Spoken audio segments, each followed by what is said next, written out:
représente la nouvelle génération du cinéma africain. Ariane vient du Cameroun et Léonore du Burkina Faso. Les deux jeunes femmes présentent à Namur leur documentaire, deux films diamétralement opposés. Dans Kundi et le Jeudi national, Ariane Astrid Atodji nous emmène dans un village situé à l'est du Cameroun. Ici, la population prend son destin en main, tout le monde travaille en communauté.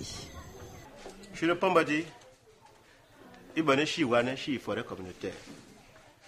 Je suis un Kundi, cacao. Je suis un Pambabiga. Mourouage, l'amguine, iri, degné. Chiana Bana, Yans in Didi Gondi, you are Nana. Mush, it governor, then died of a Pambat, Pambaka, you have done this in a car, Shinisha, Shitan, Shishaya, Shinquantigo. C'est pas courant de voir ce type de vie, cette vie d'association un peu partout. Parce que moi, je viens d'un village, mais là-bas, honnêtement, il n'y a pas cette vie de communauté-là. Ça manque. Donc c'est pourquoi j'ai trouvé que c'était impressionnant. Une vie pareille dans un village, dans mon pays. Donc c'est impressionnant, quoi. Et j'ai voulu que le monde entier le voit. Un mode de vie bien éloigné de celui de Paris, mon paradis, d'Éléonore Yaméogo. La jeune réalisatrice burkinabé a voulu briser un mythe, celui de l'Eldorado européen. Un documentaire raconté à la première personne. Ce rêve, c'était le sien. Un premier visa qui a été refusé, un deuxième visa qui a été refusé. Je me suis dit, bon, si les Français me bloquent autant, c'est que ça doit être génial leur pays.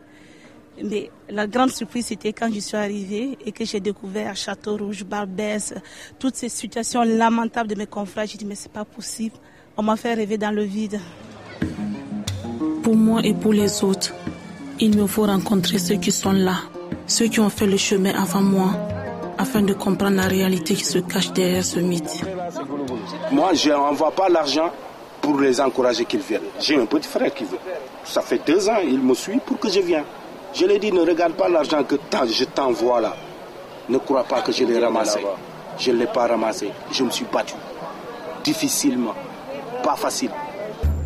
Chaba, Bintou et les autres ont accepté de témoigner à visage découvert. Ils racontent leurs déboires, leur quotidien avec ou sans papier. Et c'est toute la force de ce documentaire, nous rappeler que pour ces immigrés, Paris, c'est souvent l'enfer.